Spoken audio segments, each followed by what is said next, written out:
Yeah, the topic today is Today You'll Be With Me in Paradise, reading Luke 23:43 in Islamic contexts. And that's a picture of the book, which this is based from a chapter in that book.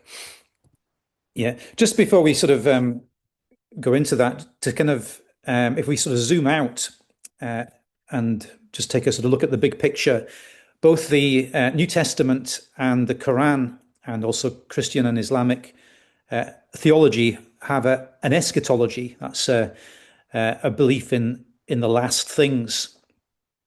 So I guess between the New Testament and the Quran, there's a sort of similar or recognizable framework. And of course, it's part of the framework of time, that time is linear. There's a beginning with creation, moves to a middle, which of course is quite different, and then moves towards the end.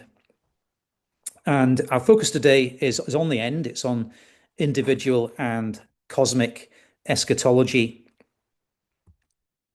Yeah, so just to map where we're going to go today, I want to look first at paradise in Luke 23, verse 43. And then second, paradise in the Bible and other early Jewish literature.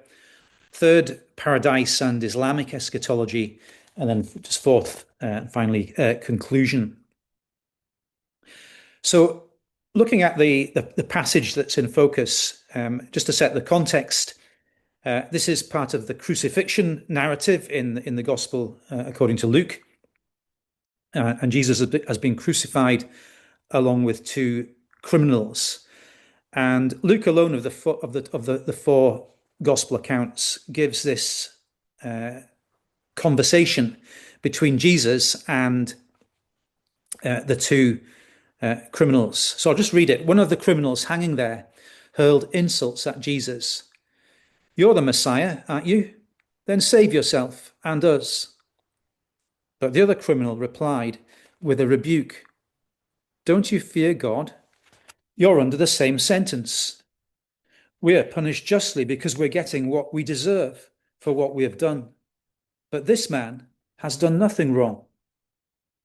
Then he said, "Jesus, remember me when you come into your kingdom." Jesus said to him, "Truly I tell you, today you will be with me in paradise." So that's the passage and the context of those words of Jesus in the last verse we read. And so I suppose the question we're looking at is, what might Jesus and the criminal and Luke's readers have understood by paradise? And then a bit later we'll go on to look at what Muslims today and through history understand by paradise too. But first of all, we're going to seek answers to that from the Hebrew Bible, from other Jewish sources, and also from the New Testament. But just one or two observations about this passage. First of all, Jesus' assurance, "Today you'll be with me in paradise," is given to a man who is crucified. He's dying a horrific death on a cross, and he's going to die imminently. So it seems clear that Jesus is referring to something not in this life, but something beyond death. Another thing to observe is that the relational aspect of what Jesus promises the criminal, that he would be with Jesus in paradise. And we'll return to that later on in the conclusion about that relational aspect of Jesus' words here. But then also the promise of being in paradise today suggests that Jesus is speaking of something that will be realized before the resurrection. So Jesus, like many Jews, believed in a coming resurrection on the last day, the end of this age. But this is obviously before that, because he's speaking about today, a destiny that would be immediately after the criminal's death, later that day. His body would be taken down from the cross and probably buried, as was Jesus. So it's speaking about an out of body or a disembodied experience. And it suggests an expectation, a belief in an intermediate state for believers between a person's death and their final resurrection. And just to draw a parallel, in Luke chapter 16, verses 19 to 31, there's a story Jesus tells of the rich man in Hades and Lazarus at Abraham's side, or in Abraham's bosom. And paradise in Luke 23:43 seems to correspond with Abraham's side in Luke 16. And in the book, and I think there's a forthcoming seminar by Abdullah Ghaladari looking at that particular parable in Luke. So with all this in mind, what does paradise mean? Well, the English word paradise comes from the Greek paradisos, which in turn comes from an old Persian word, paradiza. And if there's any speakers of Old Persian here, please excuse my pronunciation. But paradiza refers to an area enclosed by a wall or a walled garden. And the word has travelled far and wide. So it's gone into Hebrew, Aramaic, Greek, and into the countless languages that the Bible has been translated into. And it's also gone into Arabic as Firdaus, and in turn to all the languages where Islam has spread. So it probably rivals words like computer and taxi as one of the sort of furthest travelled words across different languages. So that's just looking at paradise in Luke 23. So second, we're looking at paradise more broadly in the Bible and early Jewish literature. So in the Hebrew Bible, the word paradise, which comes from paradise, it just occurs 3 times. In the New International Version, it's translated twice as park and once as orchard. In the Greek Septuagint, that's the Greek translation of the Hebrew Bible and some other literature, the word paradisos appears 41 times. And it's used for the Garden of Eden in Genesis chapters 2 and 3. It's used 13 times there for that, translating the Hebrew gan. In the rest of the Septuagint, paradise is often used proverbially, referring to an Eden-like place. In the book of Susanna, it's used 11 times referring to a garden, and it's translated as garden in the New Revised Standard Version. So the author of Luke was familiar with the Septuagint. He quotes from it, refers to it a number of times in Luke and Acts. And probably some of his readers were familiar with it too. When we come to the New Testament, the word paradisos occurs just 3 times. So once in the passage that we're looking at, Luke 23, and then on another 2 occasions. So one of those is 2 Corinthians 12, verses 1 to 4. And this is written by the Apostle Paul to believers in Corinth around the mid-50s of the 1st century AD. And Paul writes, "Now I will come to visions and revelations of the Lord. I know a man in Christ who 14 years ago was caught up to the 3rd heaven. Whether it was in the body, I do not know, or out of the body, I do not know. God knows. And I know that this man, whether in the body or apart from the body, I do not know, God knows, was caught up into paradise and heard things that cannot be expressed, things which no human is permitted to say." Now, Paul's speaking here sort of in the 3rd person, but it becomes clear a bit later on that he's speaking about his own experience. And paradise here is parallel and identical to the 3rd heaven. It's the only time that Paul speaks of multiple heavens, so difficult to know exactly what he means by that. But this experience happens in this present age during Paul's lifetime and not after his death. Paul is uncertain, he's back here in this realm to report this experience. And he says he's uncertain whether it's an in-body or out-of-body experience. And then the third occurrence of paradisos in the New Testament is in Revelation 2:7. And this is at the end of the letter to the angel or messenger of the church in Ephesus. And it's reported as the words of the exalted Christ, who says, "To the one who is victorious, I will give the right to eat from the tree of life, which is in the paradise of God."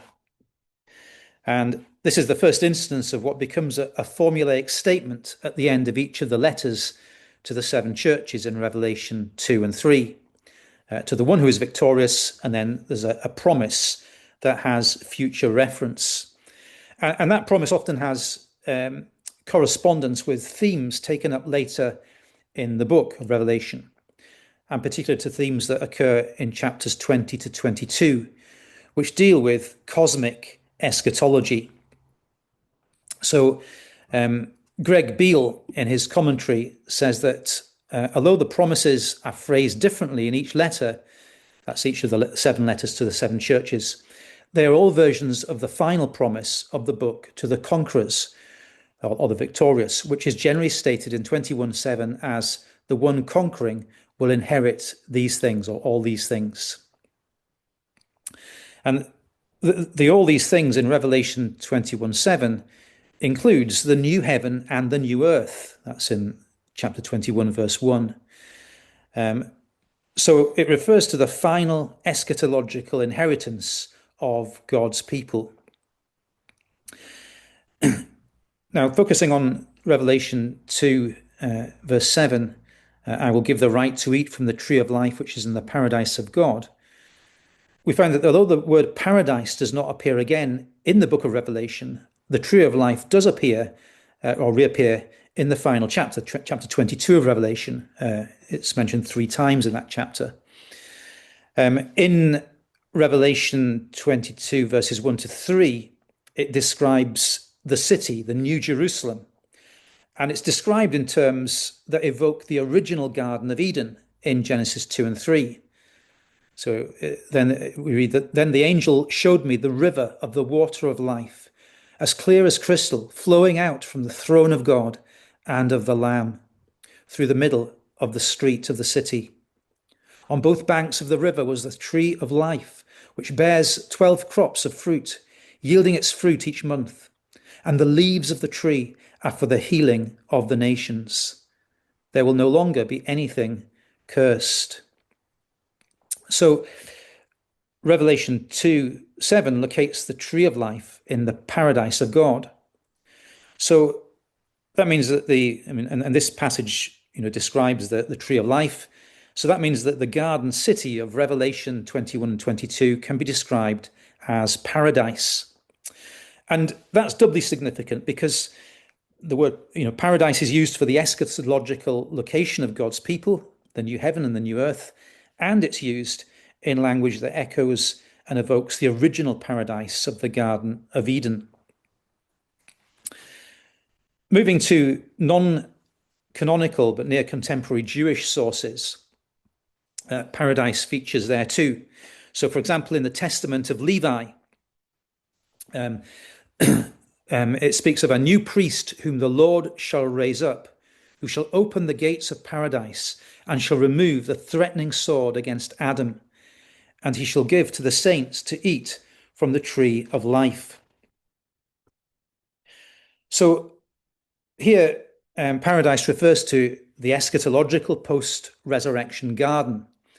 And also there's an allusion to the original garden from which Adam was expelled. So it's comparable with Revelation 22.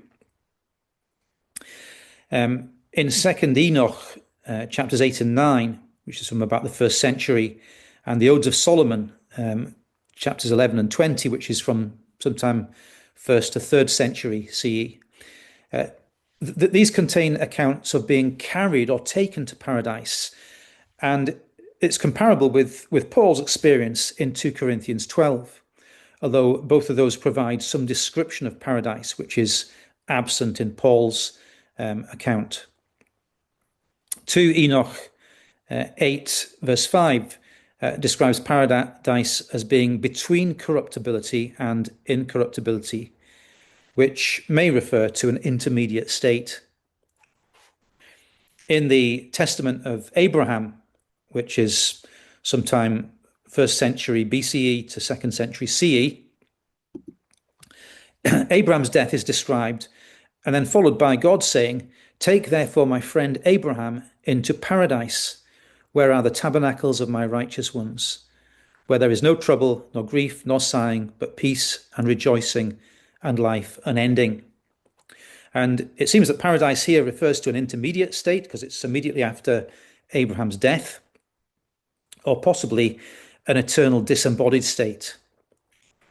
But by the 1st century CE, belief in both the resurrection of the dead and an intermediate state seemed to have been well established among many, perhaps most, Jews.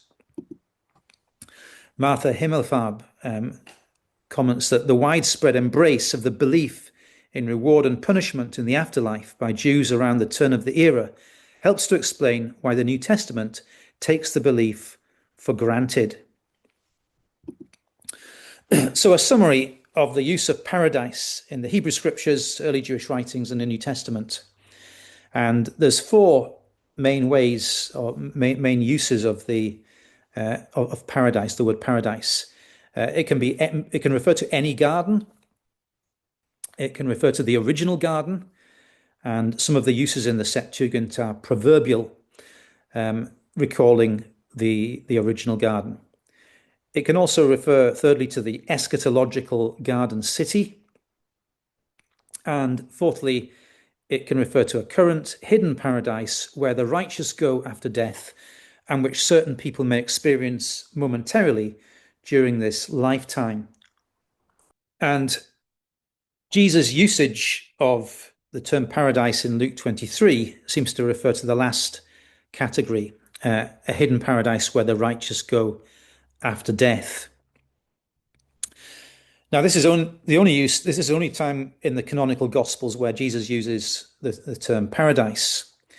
And in fact, Jesus hardly ever makes reference to the intermediate state. He more frequently spoke of the resurrection and the life of the age to come. But he doesn't use paradise to refer to the location of resurrection life. So that raises the question, how does Jesus describe that resurrection life and the location of the resurrection? Well, we find in the Gospels terms like this: the resurrection of the righteous, the resurrection of life in the age to come, eternal life, the age to come, and the resurrection from the dead, the regeneration. And then Jesus says, "I will raise them up at the last day. They will live forever." But none of those, with perhaps the exception of the regeneration, speak of a location for the for resurrected life. Now, in some contexts, Jesus' teaching about the kingdom of God includes resurrection from the dead. So in Luke 13, 28 to 29, Luke 22, 28 to 30. For example, N.T. Wright comments that when we find even scattered and oblique references to resurrection within Jesus' teaching and actions, then we are justified in assuming that he saw resurrection not as an isolated topic, but as part of the coming kingdom. But as we've noted, he doesn't tend to speak of the location of resurrected life, whether that's paradise or something else. And I think perhaps the significance of this lies in the fact that Jesus assumed that this world, albeit a renewed and regenerated world, would be the locale of resurrection life, that the age to come would be an age of this creation, that as it's put in the famous prayer, that God's kingdom would come on earth as in heaven. So moving now thirdly to paradise and Islamic eschatology. So we noted at the beginning how the New Testament and the Quran share a comparable eschatological framework, that history is moving towards a destination, a day of resurrection and judgment, with eternal destinies for both the righteous and the wicked. And in Islam, belief in the akhirah, or last things, is considered one of the essential elements of doctrine. Much more space is allocated to this in the Quran than in the New Testament. Mona Siddiqui says that around a third of the Quran is eschatological in character, and that would be much more than in the New Testament. One concept I believe is of relevance for understanding Luke 23:43 is that of, in an Islamic context, is that of barzakh. And again, I refer you to Abdullah Ghaladari's chapter in the book and his forthcoming seminar in a few weeks' time. Now, this word barzakh is used quite widely. It has the idea of a barrier. And one of its perhaps most prominent usages is of an intermediate state which a person enters upon death. So it appears in this passage in the Quran, till when death comes to one of them, he says, "My Lord, return me, that haply I may work righteousness with regard to that which I left."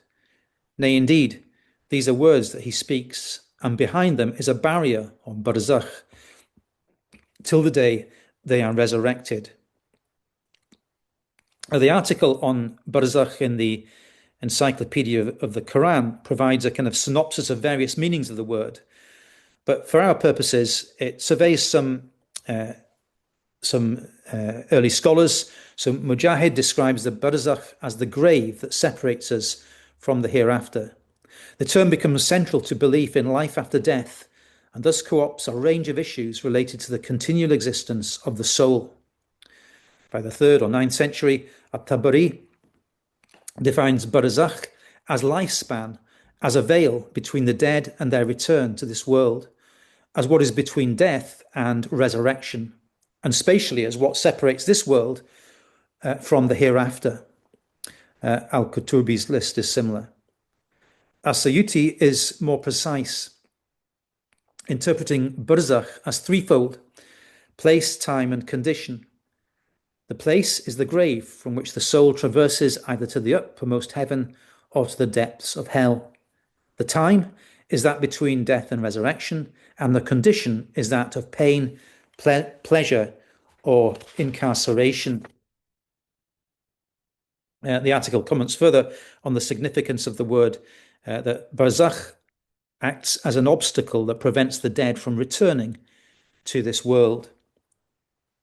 Moving to more recent scholars, the Study Quran, which is a best-selling translation and commentary published in 2015 by a team of scholars.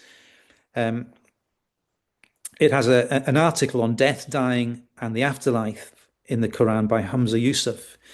And he writes that the period after death until the Day of Judgment is known as the barzakh, or intermediate state.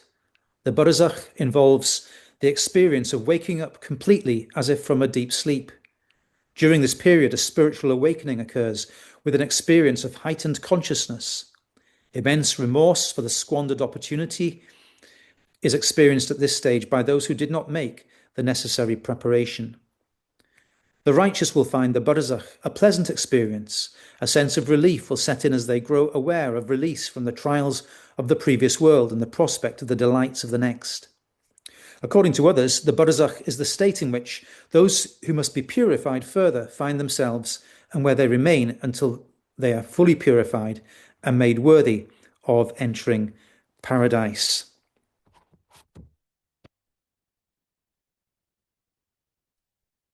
Pakistani scholar and founder of Minhaj al-Quran, Dr. Muhammad Tahir al-Qadri, speaks of the barzakh as a span between a person's death and the day of resurrection. All humans and jinn will stay in barzakh after they die. And then Firaz Hamza writes, hundreds of classical Muslim creeds described how the period in the grave was spent in a sort of preview of one's final abode, whether in a breezy, spacious lit tomb, in some cases with a glimpse of something paradisiacal, or in a constricting and oppressive grave in which angels beat the sinful dead until the time of resurrection. So these speaking of barzakh, referring to an intermediate state. Moving to look at the use of paradise, the word paradise in the Quran. The Arabic is firdaus, derived from probably the Persian. And there's just these two occurrences of the word firdaus in the Quran. Those who believe and perform righteous deeds, there shall be the gardens of paradise as a welcome. And then it is they who are the heirs who shall inherit paradise, abiding therein. And in both these cases, paradise refers to the eschatological garden. Far more common in the Quran is the word Jannat, translated garden. But it's also very often translated into English as paradise. And the words garden and paradise are frequently used interchangeably. Paradise is also used frequently in Muslim writings and in everyday speech. So our survey of the Quran will include both references to Firdaus and to Jannat. Sometimes these terms are used to refer to the original garden. So we said, "O Adam, dwell thou with thy wife in the garden." Muslim scholars have debated whether the original garden is the same as the promised future garden, and also whether the original paradise was in the heaven or on the earth. According to the study Quran, the consensus view is that the garden of Adam and the promised future garden are the very same. And the study Quran also presents as an option the view that the original paradise was on earth, although I think probably the majority view is that it was in heaven. The phrase Gardens of Eden, or Jannat Aden, appears several times in the Quran, although all these references are future, understood by commentators to refer to an especially exalted or blessed place in the garden. So although that's the case, the term evokes the original garden of the Genesis narrative. But in Genesis 2 and 3, the Garden of Eden is very definitely placed on earth, and the expulsion of Adam and Eve from the garden is not portrayed as a descent from heaven to earth. So in the Quran also, the garden or paradise can refer to the last garden. It usually has a future reference, the destiny of those who believe and do what is right. Sometimes it's clear from the context that the garden is the destiny of the resurrected righteous on the final day. But in most instances, the reference to the garden is just to a future reward without specifying whether it's to be experienced after death or only after the resurrection of the body on the last day. But these texts are usually understood to be referring to the final destiny of the righteous. The last garden or paradise is usually conceived of as being somewhere other than this world, in contrast to the biblical vision of a renewal of this creation. But this verse in Surah Al-Anbiya is closer to the biblical vision. It says, "That day we shall roll up the sky like the rolling of scrolls for writings. As we began the first creation, so shall we bring it back, a promise binding upon us. Surely we shall do it. And we have indeed written in the Psalms after the reminder that my righteous servants shall inherit the earth." And that last line, a quote from Psalm 37.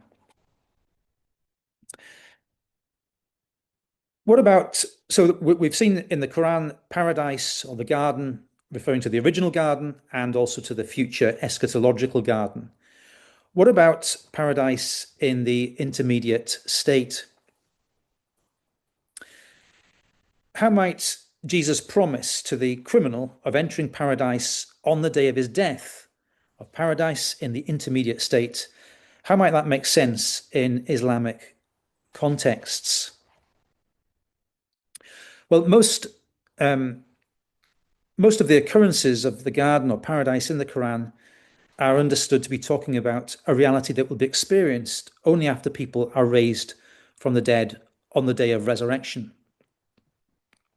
So, for example, in Tahir al-Qadri's book, Faith, which provides an overview of the teachings of Islam, it deals with the barzakh, and then in a separate section with the resurrection, and then another section dealing with paradise and hell as the two post-resurrection day destinies. And each of these sections is kept distinct from each other. So barzakh describes the intermediate state, and then paradise is used to describe the final state after the resurrection. An imam friend of mine who's a graduate of Al-Azhar University messaged me to say that the Muslim belief is that the souls don't enter paradise, but a place called barzakh until the day of judgment. Only once the judgment has passed do they enter heaven. So there again, separating paradise from and distinguishing it from the barzakh. So Jesus' statement to the criminal about being in paradise with him today would not seem to fit in with that scheme. But there are exceptions to that view where Muslims do use paradise for an intermediate state. So Hamza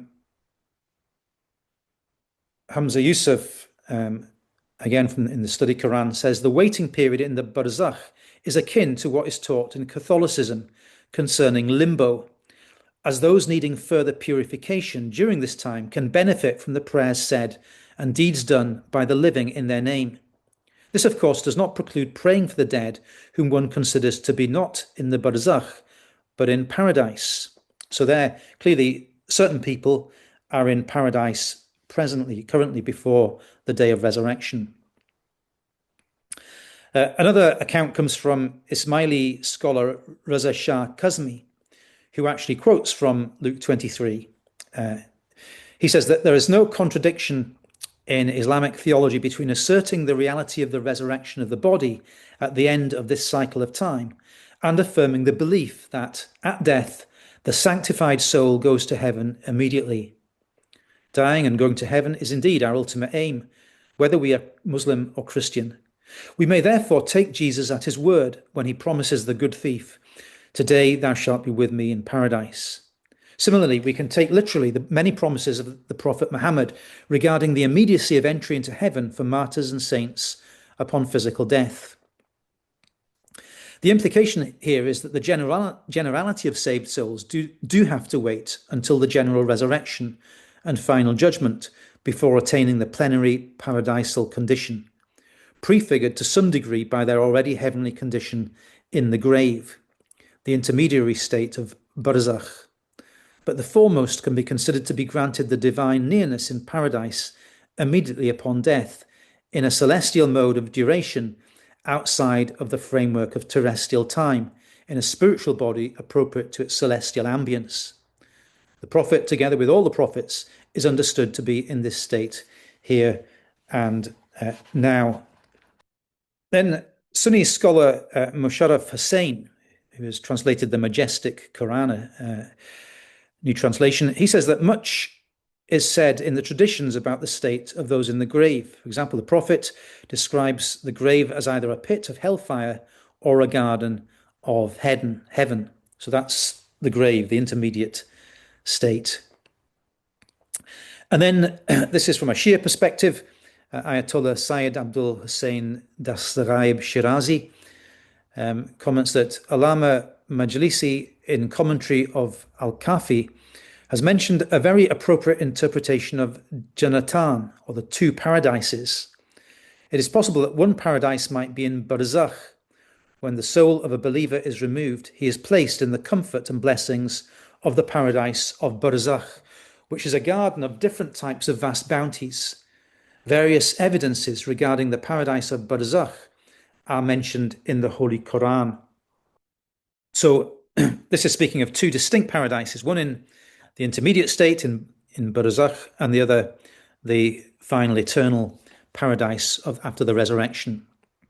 And so this paradise of barzakh could be seen to correspond with Jesus' declaration that the criminal would enter paradise immediately on death.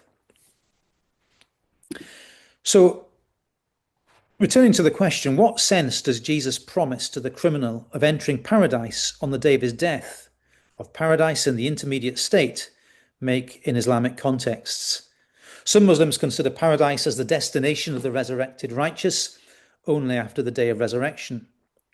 Many of these may speak of a paradise-like condition in the barzakh. Others are more at ease with the idea of paradise in the intermediate state, particularly for prophets, saints, and martyrs. However, I have not encountered any Muslims who have objected strongly to the idea of paradise in barzakh. And for many who would not speak of paradise in barzakh, there is a strong likelihood that they have encountered other Muslims who do. Finally, moving to the conclusions. So we've noted that paradise, or the garden, occurs more frequently in Islamic sources than it does in the Hebrew scriptures, Jewish writings, and New Testament. Sometimes these terms refer to the original garden where Adam was located. More often they refer to the final post-resurrection destiny of believers. And there's also a view among some Muslims, at least, that certain select people are currently in paradise between their death and the day of resurrection. So there's a considerable overlap with the Greek Bible and the New Testament's use of paradise, but with some differences of emphasis. So those three uses are there in biblical usage of paradise, but yeah, some of the emphases are different, which may help to bring some of the New Testament's emphases into sharper focus. The Septuagint refers to the Garden of Eden in Genesis 2 and 3 as paradise, and the Quran refers to this as al-Jannat, the garden, and this is often translated or referred to as paradise. The Quran uses paradise twice and the garden frequently to refer to the location of the resurrected righteous. In the New Testament, only the book of Revelation uses paradise in this way, and only once in chapter 2, verse 7. Although in chapter 22, 1 to 5, it uses much imagery of the garden, the original Garden of Eden, including the tree of life.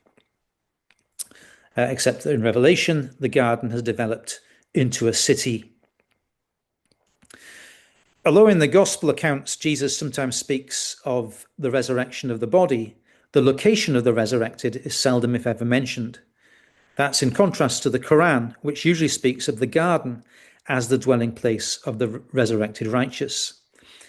As noted, the significance of this is perhaps that the fact that Jesus understood this world, albeit a renewed version of it, as the place where his resurrected people will dwell. This accords with other New Testament passages, especially Romans 8, verses 18 to 25, which speaks of the renewal of this creation. Only in Surah Al-Anbiya, verses 104 and 105, with its mention of God bringing back the first creation and his righteous servants inheriting the earth, is this emphasis reflected in the Quran. The intermediate state of paradise that Jesus promises the criminal today is obviously distinct from both the original and eschatological paradises, in that it's in a disembodied state. Jesus' body and the body of the thief, they're dead. They're taken down from the crosses and buried. So paradise today for Jesus and the thief are disembodied. But perhaps the point of connection with that paradise that Jesus promises and the original and eschatological paradise is relational. So Jesus promises the criminal that today you will be with me in paradise. And that corresponds to, in the original paradise, that walking with Adam and Eve in Eden was the Lord God. And then in the eschatological garden, it speaks of the presence of God and of the Lamb, and the Lamb refers to Jesus Christ. Now, in the Quran also, there are that relational aspect appears in at least a couple of places. In the 6th surah, it says, "There shall be the abode of peace with their Lord." And in Surah 75, "Faces that day shall be radiant, gazing upon their Lord." So the relational aspect is there in the Quran, but I think it's fair to say that the New Testament gives greater weight to the relational aspect of paradise. Most of the numerous Quranic descriptions of paradise don't refer to or don't include this relational aspect. So reading Jesus' promise, today you'll be with me in paradise, in comparison with Surah 6, 1-7, "Theirs shall be the abode of peace with their Lord," highlights a remarkable self-directed claim on the part of Jesus. Jesus does not say you'll be with God or you'll be with your Lord in paradise, but you'll be with me. And that suggests that the most salient feature of paradise and the most prominent person there is Jesus. Now, while this doesn't on its own prove the divinity of Jesus, it may be considered to add to the cumulative evidence in Luke that Jesus shares the identity of the one God. Jesus' emphasis on being with him in paradise also accords with other New Testament passages that speak of the intermediate state. So in Philippians 1, 21 and 23, there Paul speaks of dying in terms of departing and being with Christ. And also Paul, again, in 2 Corinthians 5, 6-8, he lists two possibilities. One is being at home in the body and away from the Lord, or away from the body and at home with the Lord, which refers to the intermediate state, because, of course, the resurrected state is back in the body again. So in both of those, Paul speaks of the intermediate state as being with the Lord, and the Lord there in the context refers to Jesus Christ. So in the New Testament, it seems that a vital element of paradise, whether the original, the intermediate, or the final paradise, is the presence of God and the presence of Jesus Christ. So I'm going to stop there